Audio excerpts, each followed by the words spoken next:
What's up, nerds? Josh and Tyler here, and welcome to another episode of 30 and Nerdy Podcast. This week we are talking all about the biggest goofballs, tricksters, and practical jokers in the Nerdiverse. We're also going to be celebrating Fred and George Weasley's birthday by talking about some of their best moments and best pranks. All that and more are on your way, cause 30 Nerdy starts now.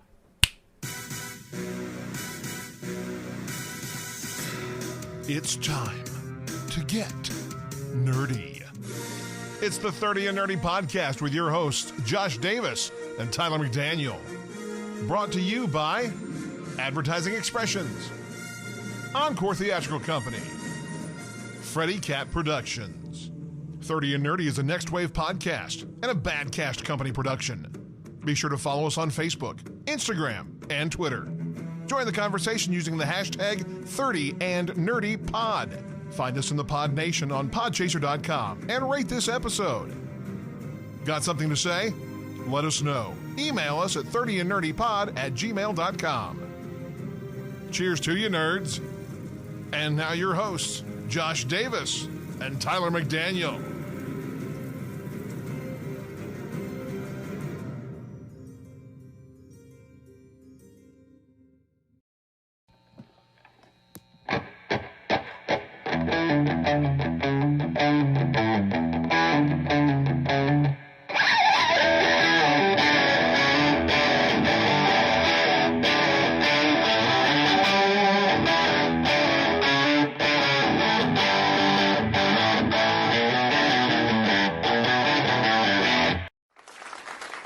What's up, Nerd Nation? Welcome to the podcast where everybody knows your name.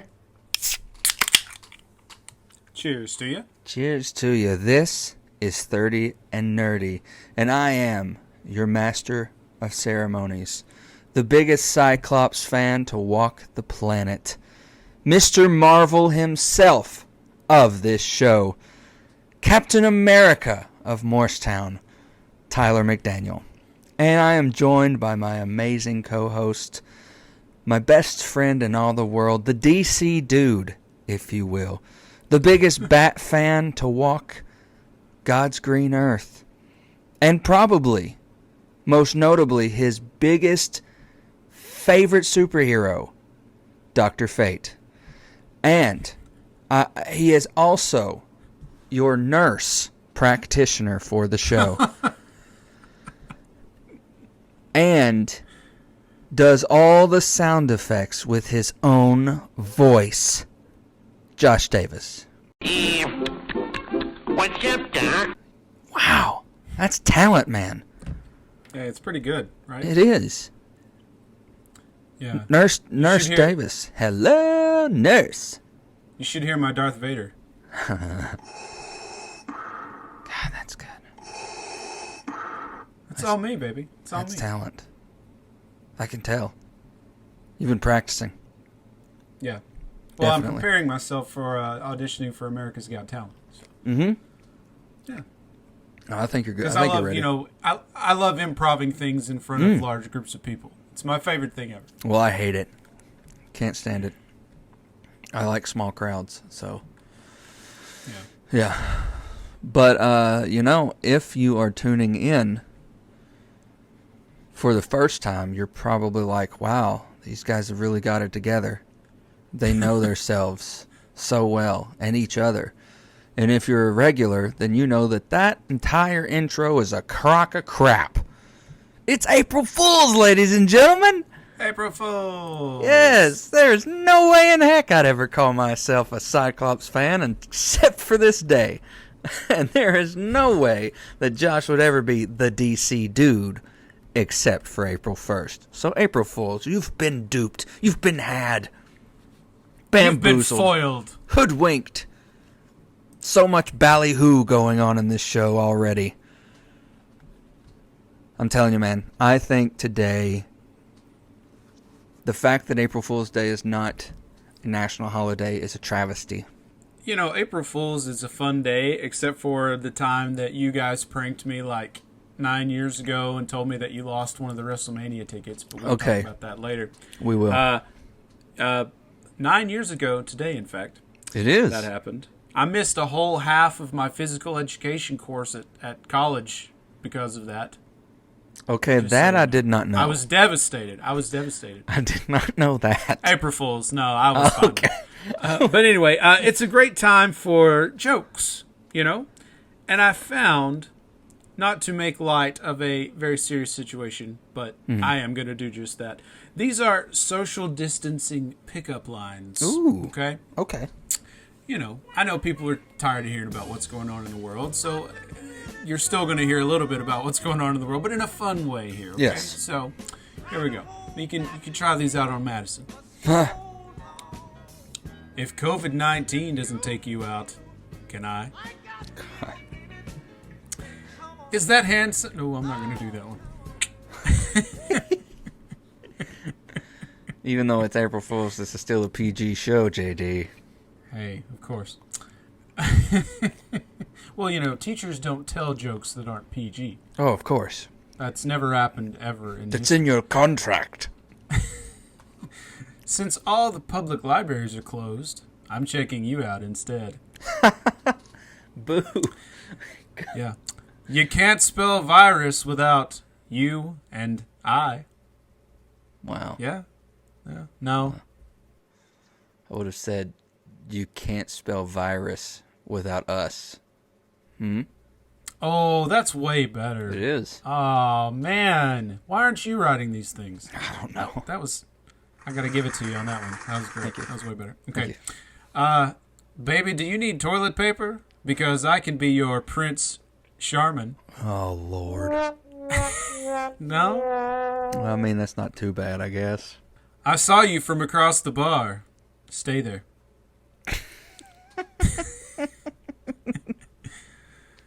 Without you, my life is as empty as the supermarket shelf. Hey, babe, can I ship you a drink? God. You can't spell quarantine without U-R-A-Q-T. Gosh. That's the worst one. The next one just says, I really can't stay. Baby, it's COVID-19 outside. Oh, gosh.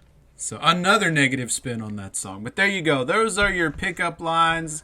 Fellas, if you're single, or I guess if you're not, and you're trying to just, flirt with your lady a little bit. Here's some pickup lines while you safely social distance yourself from people. These are pickup lines for text or FaceTime or Zoom.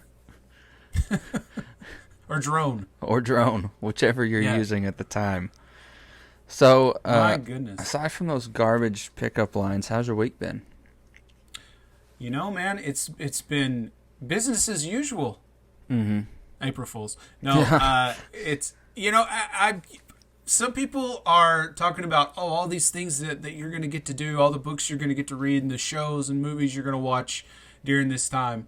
And I'm not getting to do any of that, really, because I have a 2-year-old. So it's like, get up, watch Frozen and Mickey Mouse and stuff like that, and just hang out with the little girl. So I'm really not getting a lot of that stuff done. Yeah. I'm just kind of being dad and stuff. So that's what's going on with me. How's it going for you? Not too bad. I mean, each day it kind of gets to me a little bit more and more because, like we talked about, just the fact that you can go somewhere, you have that opportunity and that freedom to, goes a long way. Because when you can't, you start to realize how much you took for granted just being able to go places. Yeah, it's true. Like the mall or a crowded area. I think that it has shown me patience. It has shown me other things to do in my life other than what my norms are during the day or on a regular day. I have, started reading and listening to some Audible books, stuff like that. Trying new shows out. And I guess realizing how do I say this? That though we love family time, when they're the only 5 people you see now from day to day to day to day, and that you guys are almost in this scheduled life now, let's just say that it tests your patience as well as the strength of your bonds, if you will. Luckily, though, Nolan could go to his room, Peyton can go to her room, Mom can go to her room. My room, or what used to be my room, is a gutted basement now, so I don't have a room to go to, but I do have a mattress in the middle of the living room floor,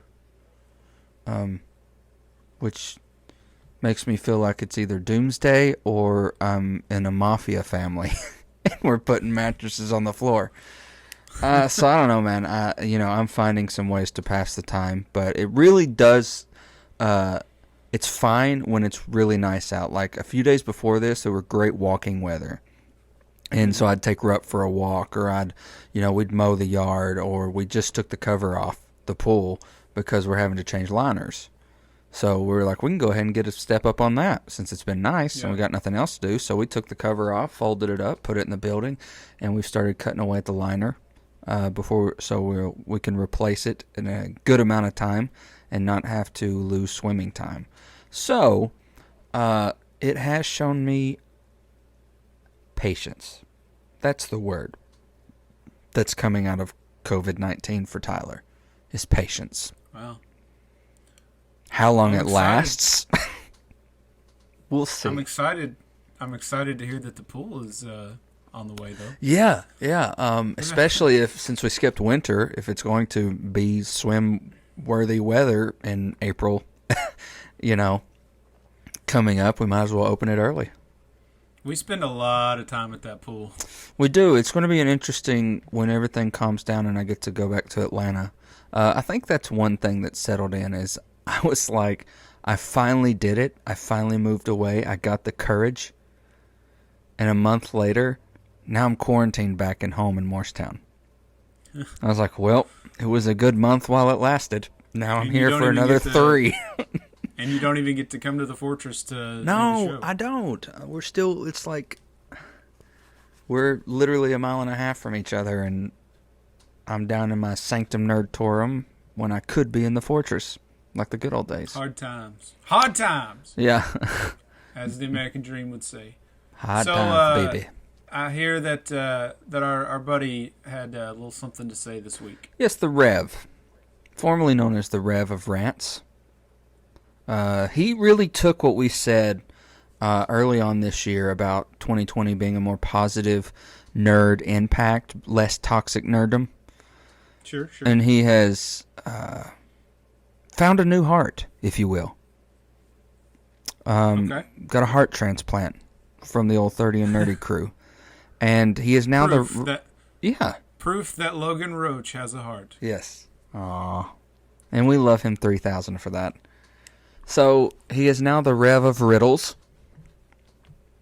I guess he, formed a new alter ego. So, we're going to have segments every now and then, not every week, called Rev's Riddles. Or Riddling with the Rev, if you would like. He has this first one, this new one, and he was very interested in our opinion as well as our listeners' opinion. So I'm just going to kind of read the basics of what it is.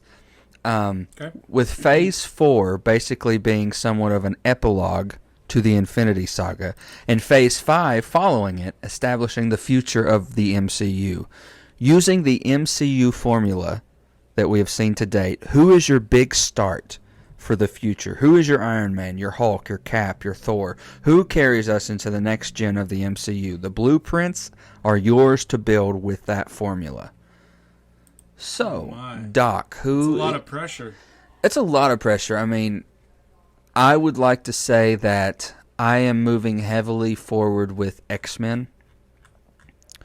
Maybe the Avengers can be... And I hate to say this, because in the comics, they were the B team. They were not the forefront of comics until this MCU was built. So now, that B team being thrust into the limelight and becoming the A team, I would put the Avengers kind of on the back burner for a while and see individual X-Men stories moving forward. And that would culminate at the end of every phase with an X-Men movie.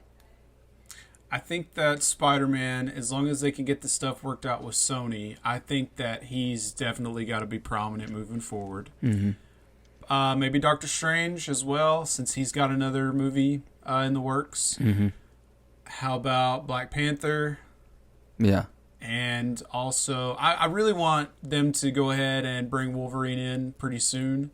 Seeing him with the Falcon and Winter Soldier possibly. Hulk, if we've still got him, that would be a lot of fun. So, yeah, I want to see him. Fantastic Four. What about them? Say that again. Fantastic Four. Yeah, if they could get Reed Richards brought in. Maybe not even all four at once.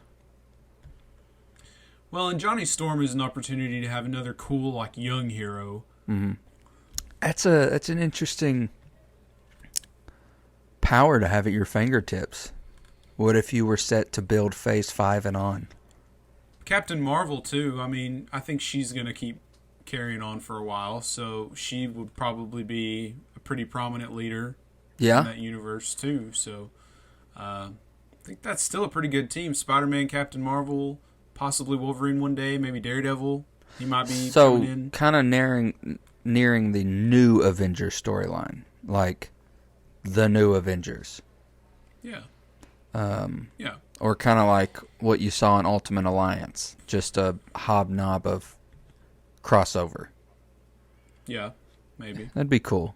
I think the Ultimate Alliance, that first story of Ultimate Alliance would be great to build towards with Doctor Doom as the big bad. Yeah. That would be really cool. Yeah. But that's a very good first one, Rev. I like that. Listeners, if you are interested, please email us where you go. Where do you go if the keys to the kingdom were given to you and the ability to build Phase 5 through 7 or 8 or 9 or 10, whatever. If that was given to you, what do you do? We're very interested to hear that. So, a lot of pressure. It is a lot of pressure, but also a lot of power. And you know what your boy says. With great power comes great responsibility. Mm. So, that being said, last week we had an amazing culmination of the March Nerdness bracket. And our winner was Captain Marvel. So deserving. Captain Marvel. So well deserved. She is our champion of the Nerdiverse for our March Nerdness. Congratulations to her. Very deserving. That was fun. You can catch that anywhere, YouTube, any podcast platform of your choosing. And you know what I think it's time for? You know what I feel like doing? I bet I have an idea. It's probably about that time for you to talk nerdy to me. Oh, I'll talk nerdy to you. Your word for the week is nerdocracy. Nerdocracy. The new NWO, if you will. The Nerd World Order that is sweeping time and space by storm. The Nerdocracy is the wave of nerd culture that has brought comics, Lord of the Rings, Harry Potter, and other nerddoms to the mainstream, baby. Yes, we are one. The Nerdocracy. United in and Nerdocracy. It's leaders. Leaders that pave the way like Stan Lee. Mm-hmm. Jeff Johns, Kevin Smith, Yes, Brian Q. Quinn have almost totally scienced the nerd-tatorship of the old world, ran by the likes of Stephen Hawking and Bill Gates and Captain Kirk. The old world is over, friends, and the Nerd World Order is here. And it is mainstream. Join us. Or get out of the way. NWO. Nerd World Order. That's awesome. Yes. So, why don't we go on to your favorite time of the show, and it is called What You Watchin'. This is the COVID quarantine edition, if you will. So, JD, what you watching, man? Honestly, man, I have not really been indulging a lot in the nerd stuff this past week. I've just been so busy with my daughter and keeping her entertained, and we watch a lot of Frozen and stuff. I can briefly just say I've been watching some of the Spider-Man animated series. I decided to go back and watch the Venom saga, the first time that Venom was involved when he was introduced in the series. That was a lot of fun, so I recommend that. It is on Disney+. Unfortunately, some of the episodes are out of order. Not the Venom stuff, but later on, things are a little out of order, so I'm going to probably go back and look up a list of the correct order and watch them like that. So just a heads up if you decide to do that. Other than that, man, not much of the nerd stuff. I've been watching some Parks and Rec just because it makes me happy. I like to watch sitcoms and funny, lighthearted stuff before bed, so that's been my pick here recently. So that's on Netflix still. So if you're a fan of The Office and you've never seen Parks and Rec, definitely check it out because they're very similar.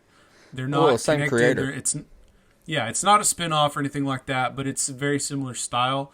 A lot of fun, great characters. It's a great show. Did you know that there was there was originally a plan for it to be somewhat connected? Oh, yeah. The creator of The Office who played Mose. The American Office.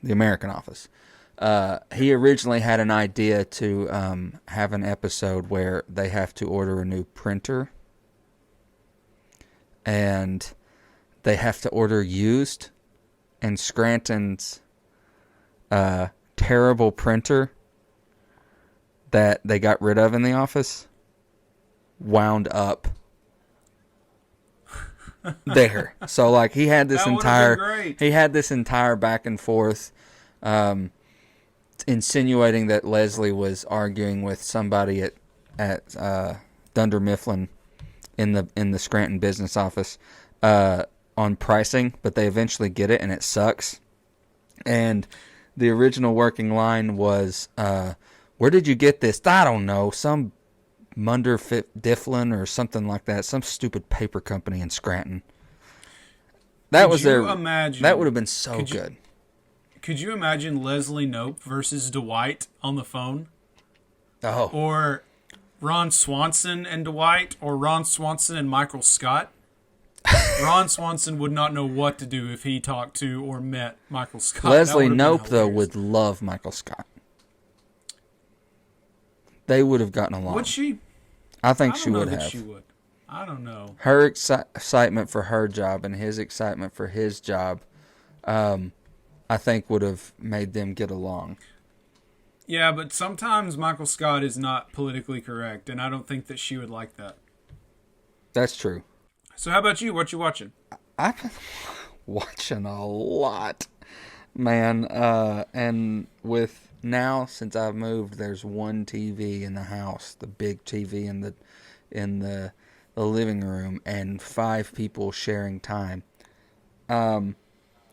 So it's been very interesting, I guess. I've been watching a show with Nolan. Nolan has gotten me hooked on this show, this Netflix original series called On My Block. It's about I'd say 70-30 split, drama and comedy. Okay. It's about these teenagers living outside of L.A. I really enjoy it. It's got some pretty deep moments, pretty scary moments, especially if you're a teenager. Great storytelling, though. I love the characters in it. When it's funny, it's hilarious, and when it's drama, it's gut-wrenching drama.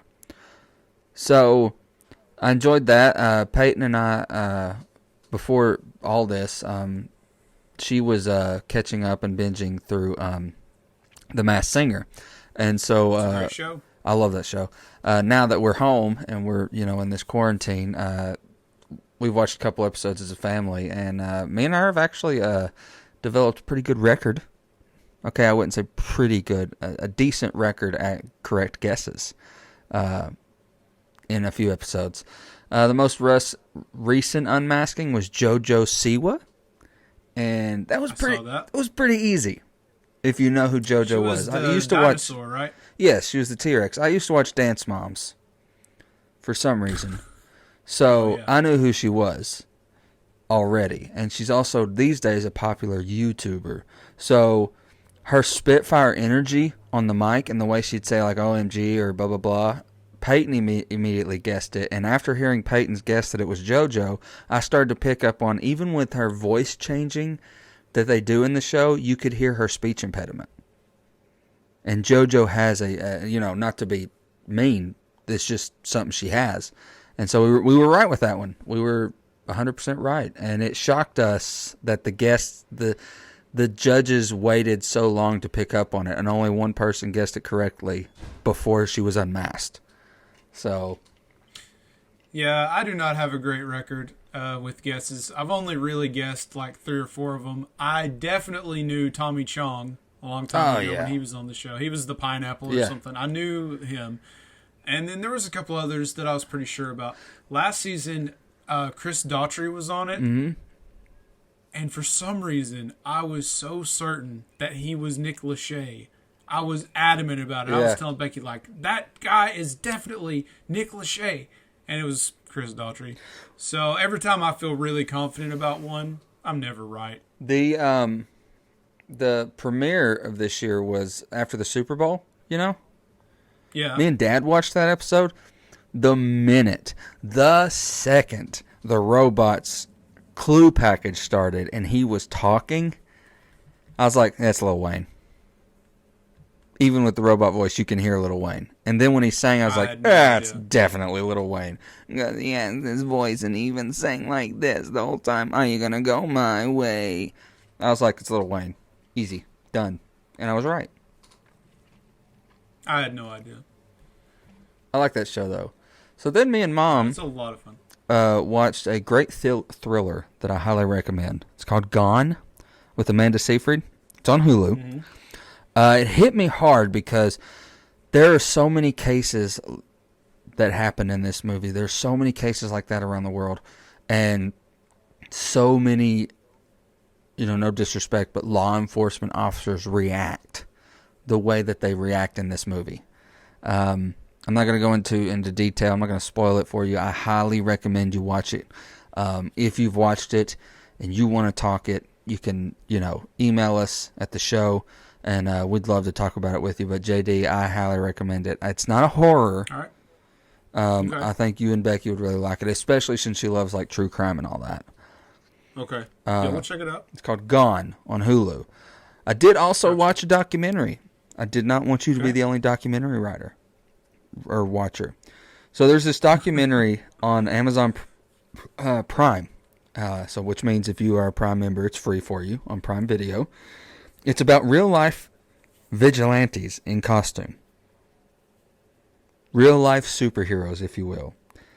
May not be a positive light for us nerds, but like they use Batman as a justification for what they're doing, and even me, a nerd and a Batman fan, is like, okay, he had intense training, he was wealthy, and oh yeah, not real. Yeah. Like, and that's coming from a nerd. So, but there are moments I was like, you know what? That is pretty cool. That this culture hit them so hard that they were like, you know what? Maybe I can make a difference. And, to be frankly honest, again, no disrespect to law enforcement, it showed a different side to, like, these people went above and beyond. They went to where the law couldn't go, and they actually, man, have helped in some cases. And it's just wild. You should check it out. It's called Superheroes. And I did also start listening to it on Audible. And it comes off the idea that me and David at Johnny has the Keys, idea of a crossover episode with us and them. And it would just, if you would like to also read it and then watch back through the original and the reboot, you're free to join us, JD. I think it'd be cool. And I can already tell you that the book is night and day different. I've heard that before. Night and day. However, the only complaint I would have is the movies have better linear feel. This book is so back and forth amongst the timeline. Gotcha. And it's not just them as children, them as adults. It's other children's point of view who got taken. It's a completely different, you remember the beginning of the sequel or the part 2 of the recent rendition of it? There's that couple. I haven't seen it yet. You haven't seen the part 2? No. Well, I guess we're just going to have to watch it then. I will. Awesome. But yeah, it is totally different. I highly recommend reading if you've got it, or finding it on Audible. So yeah, if that's my list. I've been doing a lot of what you're watching and reading, and I've also been playing that game I talked about, Quantum Break, and I am just finished Act 1. It's really cool. Really cool. I've been replaying Arkham Knight. Really? I play it like every other year or so. I just love that game so much, and there's so much to do in it. Now, I love driving the Batmobile around. Is it loosely based off The Long Halloween, or? No, not really. It's the only reason it's sort of compared to that is because so many villains are involved, and it's all in one night. Yeah. They do reference that, though, in the game, because he's talking to Alfred, and Alfred says, "Oh, sir, this reminds me of when blah, blah, blah happened on Halloween," and it was a rather long one, if I recall. I heard that that's where Matt Reeves is going with his Batman. Yeah, that'd be cool. Is The Long Halloween. That would be really cool. Which they have joined the rest of the entertainment world on canceling production until further notice. And did you see that they pushed Morbius to 2021? Oh, my goodness, no. Yeah, they pushed Morbius to 2021. Oh, no. Not even later in the year. That darn coronavirus. If coronavirus was a person, I'd punch it. But that's pretty much what I've been doing, man. Why don't we get to some nerd news?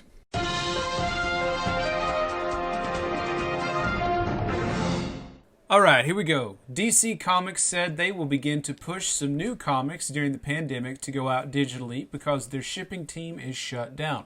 With this happening and DC trying to still get comics out, what sort of blow will this make to the printed comic book industry as well as comic book stores?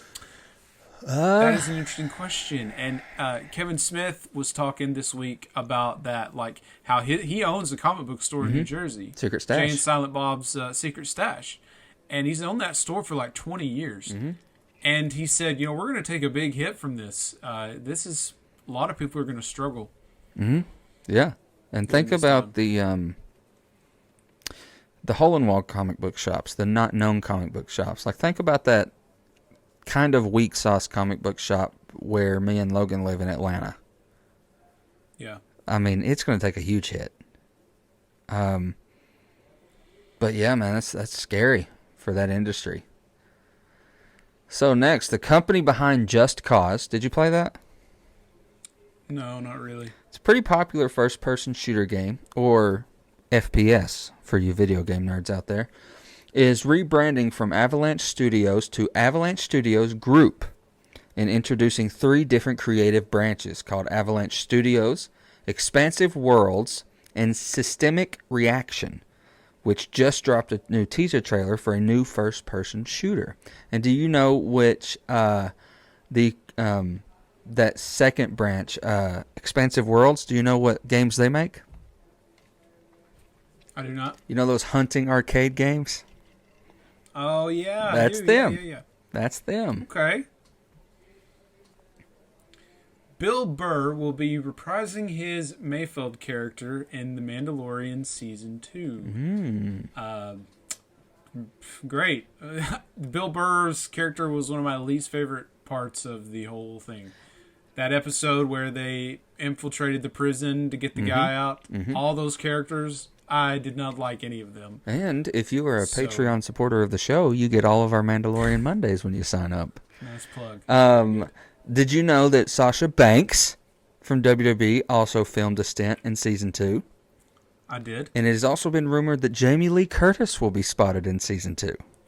Ooh. Yeah. I'm very excited. I am too, man. Good thing that they've already finished that, and we're going to get Mandalorian, man. I'm really excited about that. Yeah. Maybe they'll work really hard to get it done quickly. And release it early. That'd be fantastic. So, John, if you're listening. Come on, Disney.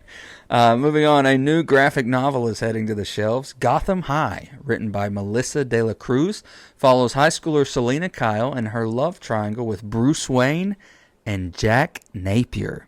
And if you follow that mythology, Jack Napier is, in some mythos, the Joker and the shooter of the Waynes. Gotham High. Yeah. Wow. Okay. I guess it's a cool way to reach a different generation, maybe. When is this coming out? Well, it was originally scheduled for April. I guess we'll see. Okay. We'll see how that goes. I'll have to look into that. Hear ye, hear ye. Netflix is developing a live-action feature adaptation of the legendary 80s arcade game Lair. Ryan Reynolds is currently in talks to play the role of Knight Dirk the Daring on his quest to rescue Princess Daphne from the dragon. You know, I never played Lair. But did not either. I would definitely check this movie out. A new book by Andy Green titled The Office, The Untold Story of the Greatest Sitcom of the 2000s, is a book of first-hand accounts from the show. In it is penned one account by a boom operator stating that Steve Carell did not want to leave the show and it was not his idea. I recently read an article about this very same thing here. So really? I saw, all about Steve Carell not wanting to leave the show. They basically just kind of didn't really care. It sounded like they were just very, hands off with it, and he just left. Dang. So I'm going to read that book, I think. I saw on Facebook a friend took a picture of it and said he was going to start reading it. So I love The Office, and I agree. I think it is probably the greatest sitcom of the 2000s. Mm-hmm. I would agree. I mean, I don't know what would beat it, to be honest. So that's definitely one that I'm going to put on the list to check out. I'll check it out after you. Just make sure you Clorox it before I borrow it. Spray some Lysol. After news of production on Eternals being finished, new rumors have surfaced that it will be the movie to take us to Atlantis and Namor. However, other rumors say it will be Black Panther 2 that does so. I will be happy with either one because I think Atlantis will be great. And Namor would be great. What if because he's originally introduced as somewhat of a villain, correct? Yeah, a little bit.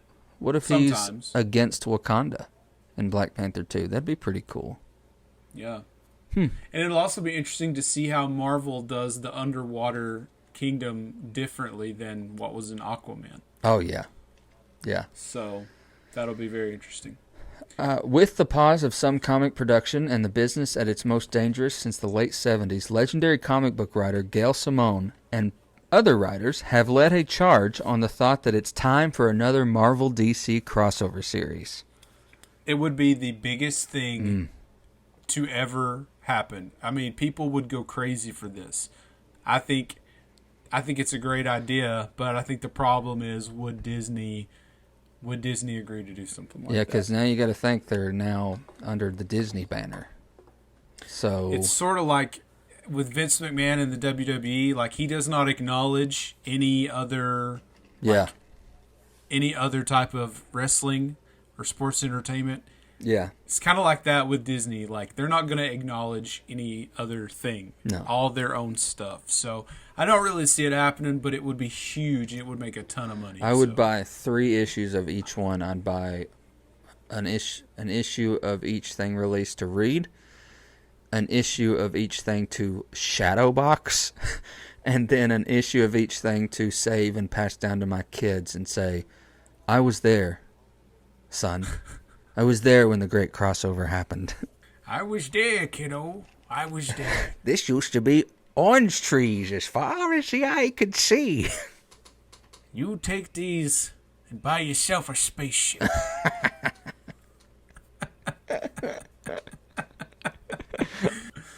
All right. Next item on the list, Nintendo donated more than 9,500 protective masks to North Bend, Washington to help fight COVID-19 spread for the first responders and health officials working with the virus. Nintendo had previously purchased the masks for the use of Dr. Mario and a campaign for emergency preparedness planning. Good on you, Nintendo. Great job. Great community outreach. Bad game systems in the modern era. I don't necessarily agree. Well, let's say bad library of games in the modern era. All right. Last piece of news here.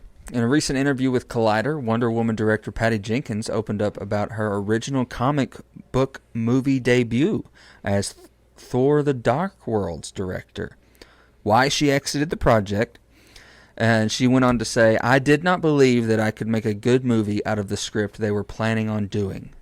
She described, "I think it would have been a huge deal. It would have looked like it was my fault. It would have been, oh my gosh, this woman directed it and she missed this and shouldn't be directing comic book movies." Now, you can find that whole interview on Collider.com, and all I can say is thank the Lord, thank the comic book gods that she left that project and went to Wonder Woman. But it did make me think, how many times do you think that happens? How many times do we go after a director's throat when ultimately it's the script's problem? Or how many times do you think directors helm a film that they do not believe in? For instance, was Brandon Routh actually a good Superman with a bad script? Ooh, I don't know. That's not a good one to ask me because I have not seen that Superman since like right after it came out. So that particular instance, I don't have an answer for you.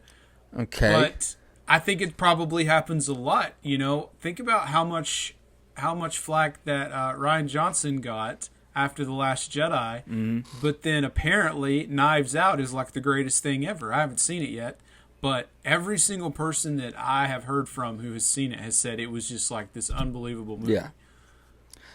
Our friend TJ said Knives Out was, to me, he said Knives Out was fantastic. Proof that he needs to stay in that world and not touch Star Wars. Or how about this? Schumacher, still to this day, gets so much hate for destroying the Batman franchise in those last two movies. Batman and Robin. Yeah. So it makes you think. Did he just not believe in the project? Did he just direct it for the check? Well, either way, it all worked out for Patty Jenkins. It did. But that being said, that is the end of your nerd news.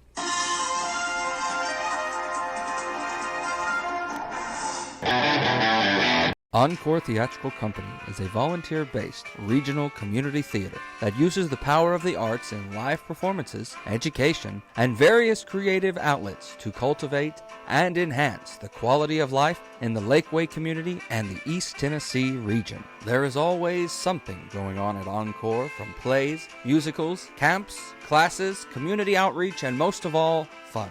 You can follow Encore Theatrical Company on Facebook, Instagram, and Twitter. Also, get all your information on what's going down at Encore Theatrical Company at www.etcplays.org or by calling 423-318-8331.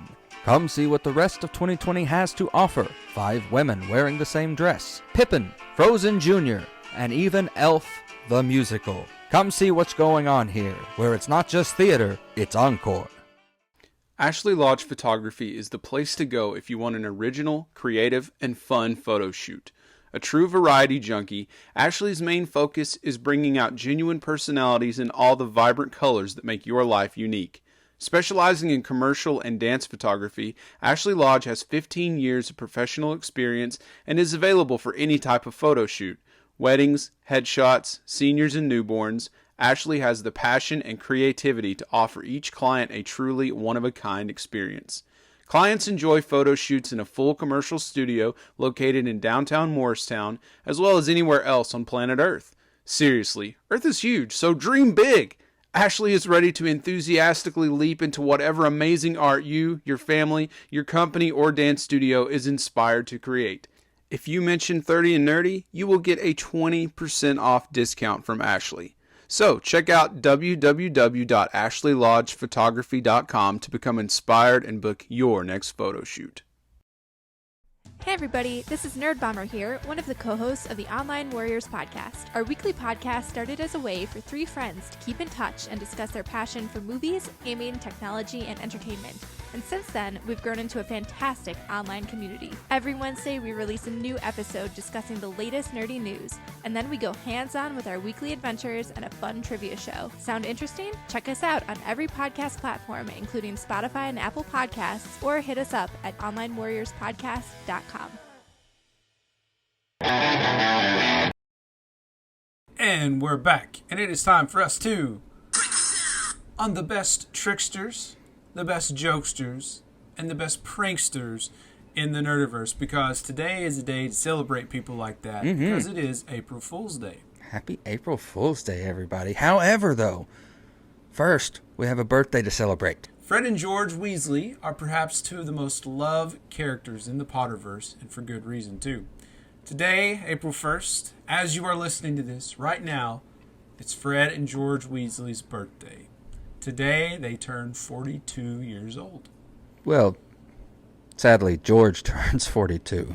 I mean, Fred was slain in the Battle of Hogwarts in the final act of the last book of the Potter saga. Spoiler alert. Sorry. However, today is the day for celebrating the birth of them and some of the best antics that they had in the Harry Potter novels and movies. Yes.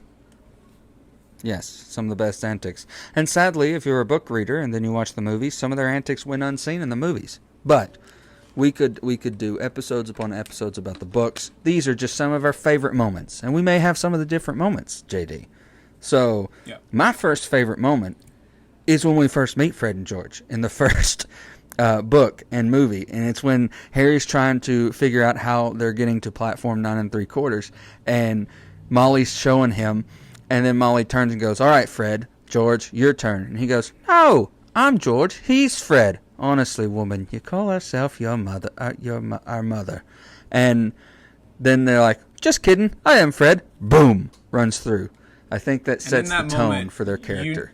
Exactly. In that moment, you know exactly who Fred and George are. Yes. Another one, if you think to, I guess it's the third book, when they give Harry the Marauder's map. They were in Filch's office, and they saw when he left the room or something, up on a shelf, he had this map. And it belonged to, of course, Harry's dad and all of his friends. Yes. And so they figured out how this map worked. And then it's sort of like fate that they then pass it on to Harry. And I remember in the movie, in the scene when they show him the map, he's walking through the snow in the invisibility cloak. And they can tell that he's there. They know exactly who it is. So they kind of grab him while he's invisible and pull him into a closet and show him the map. The performance of that in the movie, the way one would explain a part and then it'd jump to the next person to explain. It's just so seamless, the way they performed it. And then when they speak at the same time, I love it. I also love when they stick it to Professor Umbridge. You know? That'd be book 5. They're taking the owls. It's kind of like ACT or something. Big test. And they don't even have to be there because they're 7th years. 7th year is optional. Yeah. And they came anyway. And when things go crazy under Umbridge's rule of Hogwarts and everything, they light up that big firework dragon to chase everybody around, and they blow up all the papers and everything and fly out of the school. It's an awesome moment. And the movie did a really good job with that, too. The 5th movie is one of my favorites of the whole series. I would agree. And honestly, what a way to drop out of school. You know? Oh, could you imagine? Wow. Not just I quit. They went out with style. And, you know, what they don't show you in the movie that happens in the book is Harry bankrolled their store. You know? That's true, yeah. The store that they had at Diagon Alley, right? Weasley's Wizard Wheezes. And actually, when I was in Scotland and in Edinburgh, walking down the street that was Diagon Alley, that they used in the movie, the building that was their store is there. And it's actually still painted that color, it just doesn't have their sign out there. So that was pretty cool. What about their interaction with Ron as a brother? Oh, yeah, they always give Ron a hard time and pick on him like brothers do. Yeah. And he's like offering discounts to people in the store and everything. And then Ron goes, well, hey, how much is this? He's like, oh, it's like 10 galleons. Yeah. He's like, but I'm your brother. How much for your brother? Oh, 20 galleons. Double it. You know? Double it for the little brother. Love Fred and George. They are my favorite of the Weasleys. Oh, mine too. And fighting in Dumbledore's army, you get great scenes with them in the books. Some of those played out in the movies, like when they showed up to double as Harry. That's actually 7 because that's when Hedwig dies. You're right. Yeah, you're right. That's the scene that Hedwig dies in. And you think Hagrid's dead for a whole chapter. Oh, man. That was the moment when I put the book down and I was like, I may not be able to continue if Hagrid is dead. Yeah. So, I mean, Hedwig was luckily hard, he but lived. if Hagrid were to die, I would have been like, I'm done. Yep. Pretty done with this. That was enough for me. Like, if this is the way things are going to go, I'm out. Yeah. Sorry, JK. They're 2 of my favorite characters. I mean, they're probably in my top 5 of characters, and they always have been, kind of because that's, you know, the kind of person I am most times, is an April Fool's fan, a goof, you know, a trickster, if you will. But, you know, we could spend so much time on them. We do want to wish them a happy birthday. Even though they're fictional characters, we nerds love the Weasley twins. We love Harry Potter. So happy birthday to probably 2 of the biggest pranksters in nerd history, Fred and George Weasley. And obviously, they belong rightfully in this episode. But let's talk about some more pranksters. No matter if it's comics, television, books, or movies, every outlet has pretty awesome practical and impractical jokers. So we are going to talk about some of those favorites and some of our memories of them, and maybe give you a little fun, unknown facts about them. And why don't I start this off? Trickster. His name is literally Trickster. And rightfully so. James Jesse of the DC comic book universe is perhaps one of the trickiest of Flash's rogues gallery, and also one of the more colorful villains in DC. Some fun facts about the Trickster are that he has been played by Mark Hamill in live action as well as in voice acting. He's belonged to a few different alter egos like Axel Walker and Giovanni Giuseppe, who is mainly known by his alter ego James Montgomery Jesse. And the reason he did that is because James Jesse was raised in the circus, and he was born to the Flying Jesse's trapeze family. But he had a dreadful fear of heights, so what he would do in the circus is he would reenact these old Western stories of Jesse James that he loved. He was his favorite historical figure was Jesse James, so that's where he got the name James Jesse. But yeah, I mean, I love the Trickster. I think that he's one of the more underrated DC villains, if you ask me. We get to see Hamill as the Trickster in the old 90s Flash movie, and then he came back as an older version of that Trickster in the CW Flash series. I was so excited to see Mark Hamill in the Flash when I watched it, and I loved that character. I like that they acknowledged that old Flash series as well, because Barry Allen's dad and a Flash from another universe is the same guy that played Flash in that series, and then bringing Mark Hamill in to do his same part again. I really think that's cool. So John Trickster's Wesley pretty Shipp cool, was his name. John Wesley Shipp. Yeah. It was so cool. Almost as if the 90s were not a time, they were an Earth. I liked how they played that. What's one that you can think of? So here's another fun Trickster. How about I give you a clue? Okay. Oh. Of course, Jack Sparrow goes on the Tricksters list. He is everyone's favorite eccentric rum-chasing pirate, and he blew up on the Disney scene in the first film of Pirates of the Caribbean. He was born on a pirate ship during a typhoon in the early 1690s, and he's become one of the most legendary names synonymous with pirates in the modern era. Agreed. He's nicknamed the Trickster of the Caribbean, so it's perfect for him to be on this list. Yeah. Jack may be Johnny Depp's biggest and most notable role when you ask most people. I would agree. I would probably say so. I mean, we would probably know him as, before, to us, he was Edward Scissorhands. Edward Scissorhands, yeah. But yeah, if you ask a lot of minor people and say, Johnny Depp, what do you think of? They'll say, oh, Captain Jack Sparrow. Easily. Captain Jack Sparrow originated from the Pirates of the Caribbean ride in Disney. He was one of the pirates in the ride, and that's where he comes from. I did not know that. Yeah. Last time I rode that ride, I was 12 years old, and I can't remember much of it. I remember the scene that eventually was kind of like Tortuga, the guy being dunked in the barrel. Yep. That's actually from the ride, right? Yep. Yeah, I thought so. Mm-hmm. I remember that part of the ride. So, the next people on the list, even though that recently we've been talking about them separated, and we've talked about a lot of them in the past few months, Joker and Harley Quinn.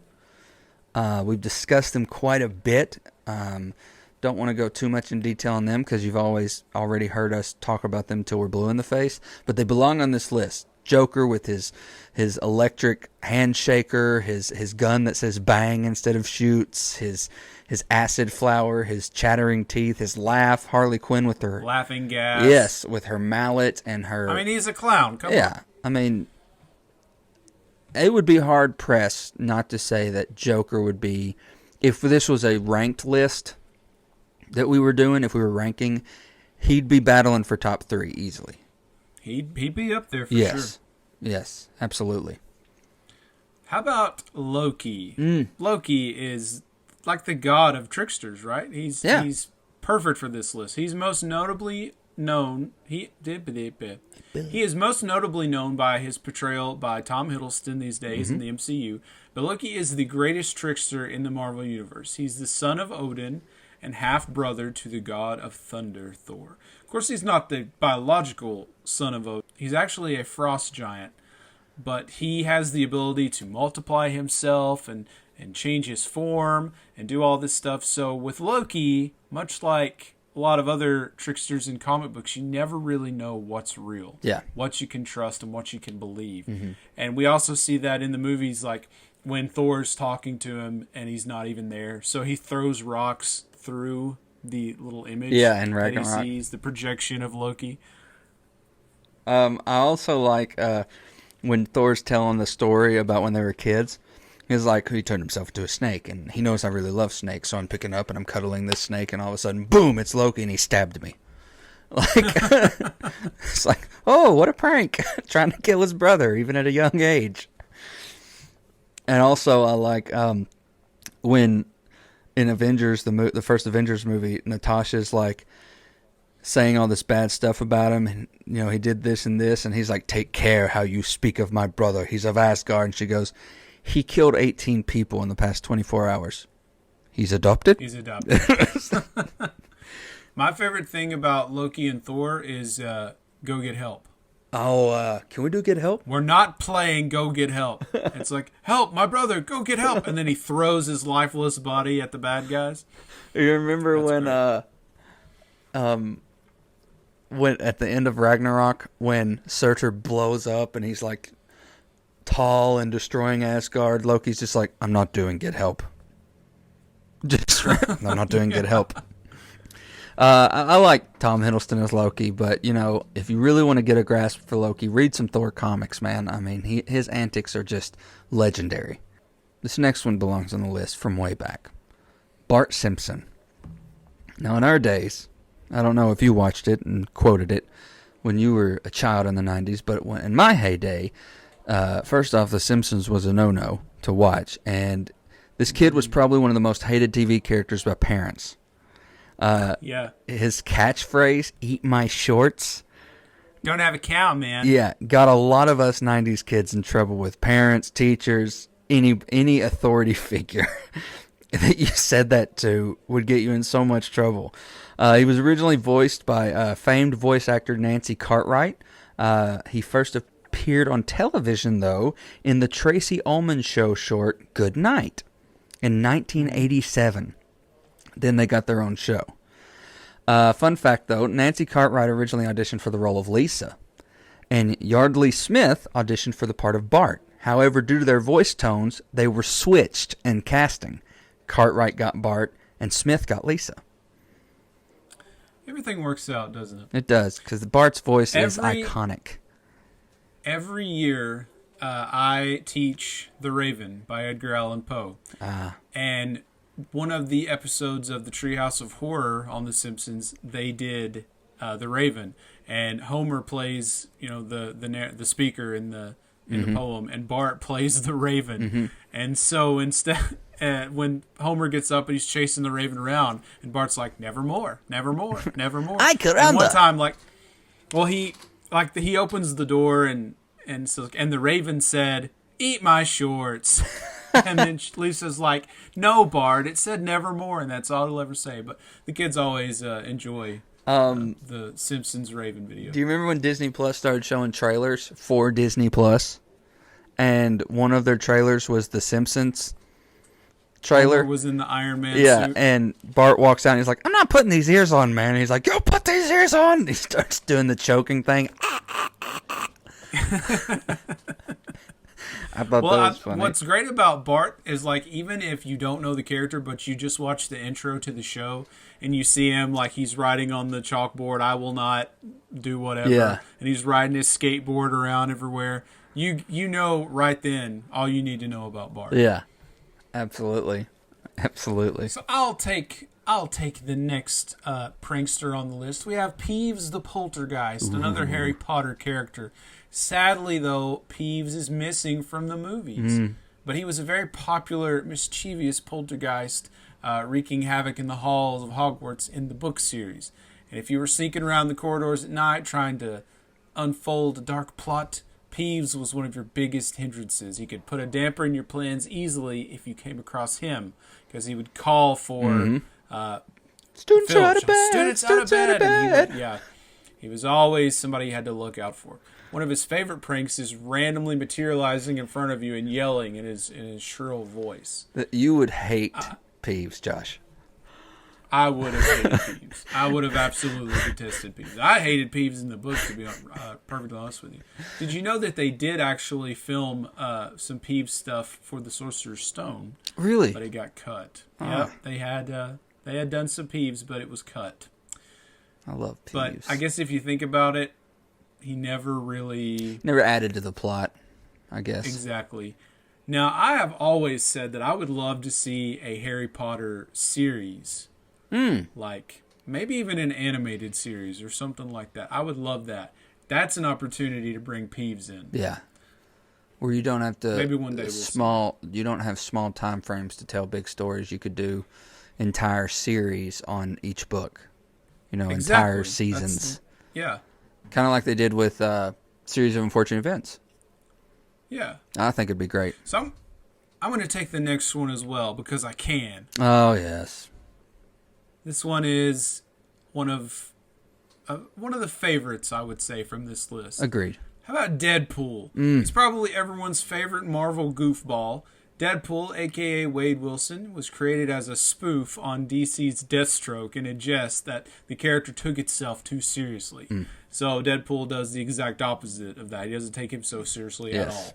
Deadpool has a healing factor, a talent for murder, and dimensional awareness because he knows he's in a comic book. Yes. So sometimes he'll just talk to you, the reader. His fourth wall breaking is what makes him one of the greatest pranksters of nerd culture. If we were ranking, pretty sure that he'd be battling hard for one of those top spots. I would agree there. I would agree. Love Deadpool. And the movies, okay. The first time we saw Deadpool was not done so well. I mean, Reynolds played him well, but they destroyed the character in that Origins movie. Because Deadpool was just one of those fan favorites that had so much potential, and then to bring him in like that and not even let him be who he's really supposed to be. Agreed. That Deadpool took himself too seriously. Agreed. Which was the whole point of the character. He's not supposed to be that way. But so then we got not a good thing. We got the fix, the rebirth of the character Deadpool, and even in that first movie, he makes fun of the old Deadpool, and in the second movie, he kills the Deadpool from the Origins movie. That was so satisfying. Too. So satisfying. Fan service. So, just a quick PSA here. It's not what you're watching anymore, but if you have access to Deadpool 1 and 2 while we're on our quarantine, watch those movies. Not for kids, of course. Nope. They are very much R-rated, possibly even X-rated. So do not watch that with the kiddos. But if you're an adult, check out Deadpool. Love Deadpool. I'm going to take this next one because I know you definitely don't dabble in this world. You've tried. No. Supernatural's The Trickster. Now tell me, Tyler, which season and episode and minute mark is the Trickster in Supernatural? Okay. Trickster first shows up in season 2. Yes. So I've probably seen him then. He's played by Harry Spite Jr. That episode was Tall Tales, I believe, is what it's called. And basically, that you think they've killed him at the end, and there's this little like close to end scene where you find out he's actually alive. Then he comes back probably at least once or twice every season until we find out who he really is. He was later revealed as the Archangel Gabriel. The Trickster has been a fan favorite since he first showed up. Very few characters have probably been killed and resurrected as much as Gabriel has. His antics have been known as a fan favorite, especially the episode Changing Channels, where he drops the boys in this television universe of crappy sitcoms and commercials that they have to reenact. Though he eventually joins the good fight alongside Sam and Dean, he will always be known as the Trickster, with a sweet tooth and a knack for messing with people who deserve their just desserts. He's known for bullying bullies, if you will, in ironic fashions. All right. Alligators in the sewers, the ghost that haunts the, old wives' tales, stuff like that. So the next Trickster we have, I'm so glad we included this guy, because I was thinking about him the whole time. He may not necessarily be what you would consider nerdy, but he's got to be included. Mm-hmm. What's up, Doc? Warner Brothers' answer to the famed Mickey Mouse, Bugs Bunny, is one of the biggest pranksters of the cartoon world. His famous antics like the carrot eating, hole digging, costume changing, taking the wrong turn at Albuquerque, the famous "What's up, Doc?" It's all legendary.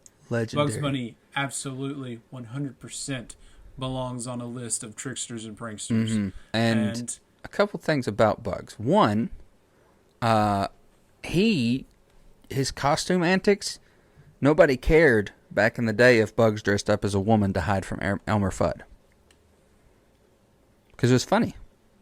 It's like Bugs got to bend those rules because he was Bugs Bunny. And he also is a reason that we have a segment and I say, "What's up, Doc?" to you. That's paying homage every episode to Bugs Bunny, the legend of Warner Brothers. And I mean, in the 90s, any Warner Brothers movie always had him leaning up against the logo eating a carrot. Remember that? I do. Love Honorable Bugs mention also goes out to Wile E. Coyote. Unfortunately, his pranks don't typically work out. They backfire on him, but because he keeps definitely buying deserves from an honorable Acme. mention. Why does he keep buying from Acme? All right, the next one on the list definitely belongs. All magic comes with a price, dearie. Rumpelstiltskin is the best part of the television series Once Upon a Time. And if you say he's not, fight me. I will. I'll fight. He definitely is. I gotta say, though, I got real sick of the back and forth with him and Belle. Like, that really got old. Really fast. I would agree with that. It was kind of like, pick a lane. Kind of like in Glee, I got sick of the back and forth with Rachel and Finn. Oh, I never really got tired of that. Sorry. Now, however, they learned that you can't guarantee that that character will be there for when you want to end with their wedding or whatever. We learned that the hard way. That's why I think it's safe to, add a little drama here and there, but eventually put them together, keep them together. So That show, I'll be honest, man, I loved it. Season 1. I thought it was just so clever, and I tried really hard. I watched it all the way up until I think the last. I didn't start the last season. I think that was where I stopped. It just got exhausting for me. I couldn't keep up. They changed the timeline 4 or 5 different times. It was all over the place. Everything was so back and forth. I just couldn't do it anymore. yeah. Which was a shame because I originally started out loving it. Rumple was always two steps ahead of you, always ready to make a deal, but he always knew when you needed a deal made. But like he says, it always comes with a price. And that plays out really well, definitely in season 1 and season 2, and I guess he definitely belongs on this list. He does. At what point do people not realize I probably shouldn't make deals with Rumpelstiltskin, though, because it never works out for me? He's not to be trusted. He's not. When they turned him fully babyface, though, I think he lost a lot of his character. I agree. So the last trickster on our list here, we have Mysterio from the Marvel Universe. A Spider-Man villain, in fact. He's the master illusionist in the Spider-Verse. When he's around, you never really know what's real and what isn't. And they did such a great job with Mysterio in Far From Home. Jake Gyllenhaal, he was a great Mysterio. I loved it. And the fact that, spoiler alert, in the end, he essentially unmasked Spider-Man. I mean, he was the one who revealed Spider-Man's identity. He sent the video to J. Jonah Jameson. All of that was from Mysterio. That's crazy, because in the comics, he was around a lot, but he was never a huge threat. He was never as prominent of a villain as someone who you would think would reveal the identity of Spider-Man. No, exactly. And like you said, they played really well with the what's real and what's not in Far From Home. It almost made you think of those old cartoon episodes, or reading a comic that he pops up, and you'll be reading, 6 or 7 pages in a Spider-Man comic going against Mysterio, and then you find out on the 8th page that, oh wow, whatever we just read wasn't actually real. And they did it really well in the movie. And I have not really been the biggest Gyllenhaal fan throughout. I think maybe just because I haven't watched a lot of his movies growing up. I did watch Donnie Darko when he was younger, obviously. But his portrayal of Mysterio, it made it, and not to be funny, it made it real for me, because he's a good actor. And like you said, he's in the Sinister Six, correct? I think at some point. At some point, but he's not what you would consider an arch enemy of Spider-Man. He's not the mainstream enemy, but they made him this household name out of a villain that, typically we would say a B-lister. Yeah, exactly. Yeah. So I think he definitely belongs on this list. I would agree. And I love how they incorporated the technology elements to make his tricks happen in the movie. Because in the cartoons and the comics and stuff, it's like special effects and all that stuff that he does. Yeah. And the scene in Far From Home when Peter's having the big freak out when he thinks he's talking to Nick Fury and it's all a big illusion. Yes. That's one of my favorite parts of that whole movie. I thought was just genius. It's crazy, man. Crazy. And about as crazy as the people on this list. And they all belong. We could probably spend weeks with lists of tricksters and pranksters if you feel that there are people who belong. Like, obviously we've got great honorable mentions. Like, we could talk about Dennis the Menace from pop culture. Yeah, Dennis the Menace is a good choice. And, we haven't talked about wrestling tricksters. Ooh. There's tons of great tricksters in wrestling, and with WrestleMania coming up, we got to at least mention one. And when I think about wrestling tricksters, the first person who comes to mind is Eddie Guerrero. Man. He was a great trickster. And even his music says, I lie, I cheat, I steal. What else do you need to know? That tells you everything right there. I love the times when he would take a steel chair and he would smack it on the ground or make a loud noise with it and then fall over and act like the other guy hit him with it. So the referee would try to disqualify him. Yeah. He was so smart, so entertaining. So Eddie Guerrero, he is on my Mount Rushmore of trickster wrestlers. Absolutely, man. Rest in peace, Eddie Guerrero. Eddie lives in the heart of every wrestling fan who ever grew up watching him. Especially great moments like him beating Lesnar for the title. Still one of my favorite Eddie moments of all time. So maybe one day in the future we'll have another list of these. Maybe Kismet will happen And we'll have another day where we're releasing on an April 1st, maybe next season, maybe the next. It just depends. You never know. And we'll do another list of jokesters. Or we'll just, for the heck of it, make another list down the road. Because we didn't talk video game characters. And like you said, we didn't talk wrestlers. There's a lot of jokesters in the Nerdiverse. These are just our favorites. Yeah, these are the ones that stick out. Next week, however, we're going to be talking about the no case of the immortals. The no show of shows. The emptiest stage of them all. The night too big for one night and too big for an audience, apparently. This year's disappointment, COVID mania. I mean, WrestleMania. Wow, tell us how you really feel about WrestleMania, Tyler. So WrestleMania does happen this weekend. So next week's show, we're going to talk about the results of WrestleMania, give our input on it, and tell you our thoughts about it. It's going to be memorable, but not necessarily for good reasons. But we'll see. Maybe they'll pull it off. Maybe they'll have some nice surprises for us. We'll have to wait and see. But next week will be all about wrestling. I think we're also going to discuss a little bit of the history of WrestleMania. Mm-hmm. And I think we're going to have a special guest. Ooh.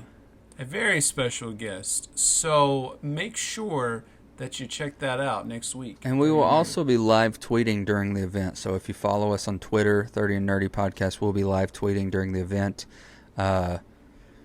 Saying not exactly, step for step what's going on, but our thoughts, reactions, outcomes, stuff like that. So if you have questions or thoughts about WrestleMania or any of the jokesters we talked about. Now, there is one person, last week I dropped the bomb on you and told you I was a TikToker. Now, I am a TikToker. I'm searching fame of any kind at this point. There's this new favorite TikToker of mine. She is a huge wrestling fan. She's out in California. Her name is Chelsea Wyand. I hope I'm pronouncing that correctly. I wouldn't be shocked if we see her in a wrestling ring one day. If you like wrestling, I would suggest you follow her. She is on TikTok, but her Instagram handle is Chelsea Wyand. It is CHELSEAWEIAND.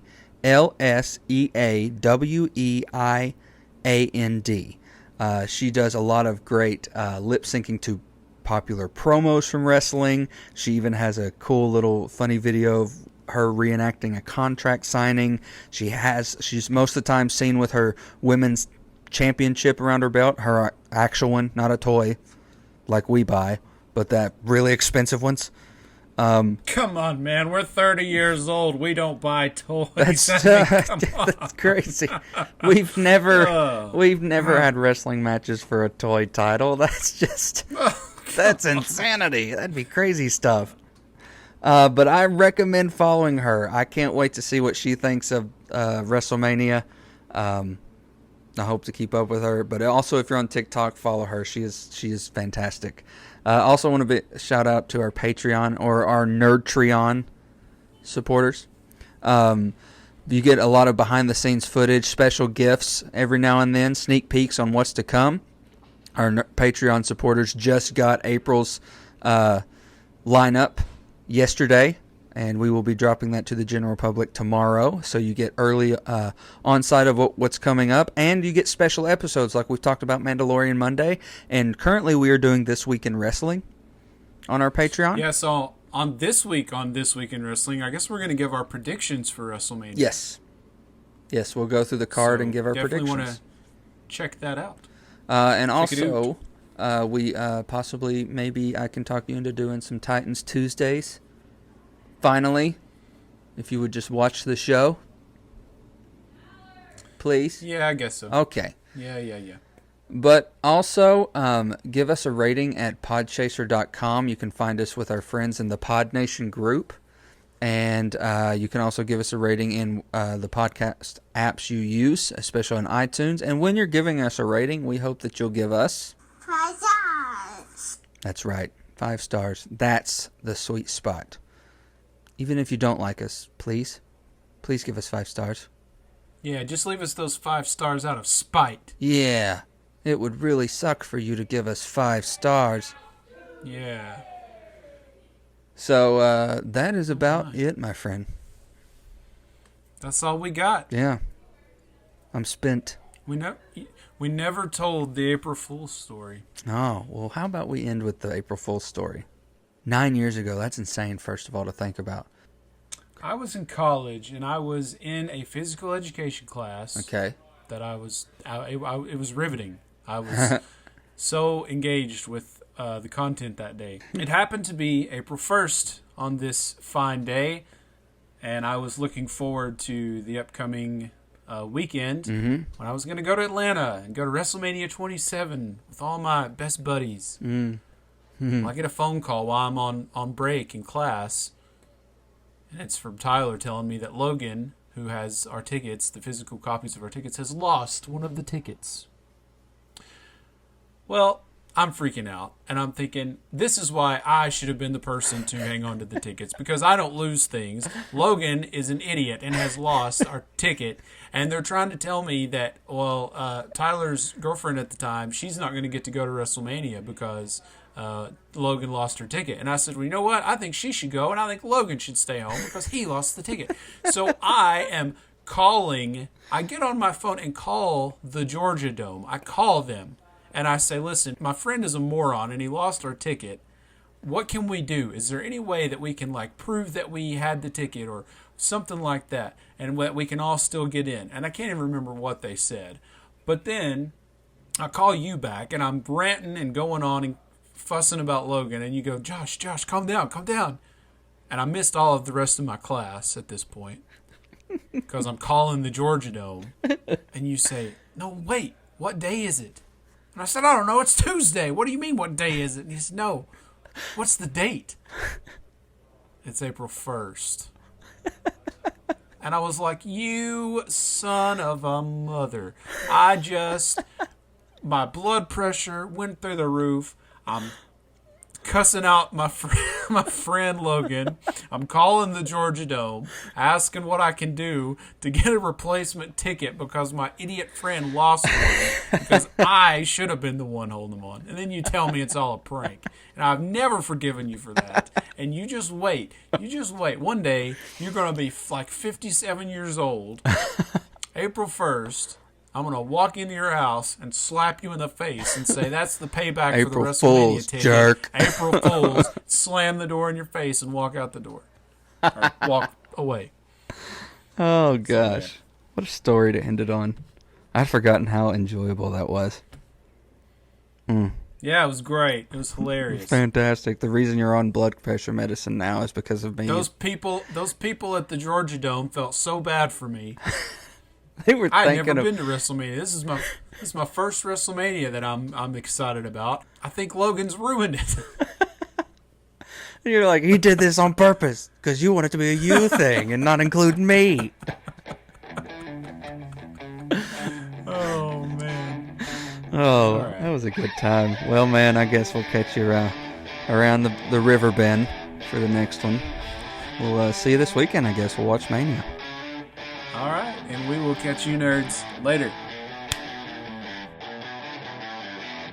Loki, if it were easy, everyone would do it. Are you mad? Possibly. You've been listening to the 30 and Nerdy podcast with your hosts, Josh Davis and Tyler McDaniel. Brought to you by Advertising Expressions, Encore Theatrical Company, and Freddy Cat Productions. 30 and Nerdy is a Next Wave podcast and a Badcast Company production. Be sure to follow us on Facebook, Instagram, and Twitter. Join the conversation using the hashtag 30andNerdyPod. Find us in the Pod Nation on podchaser.com and rate this episode. Got something to say? Let us know. Email us at 30andnerdypod@gmail.com. Cheers to you, nerds. That's all, folks.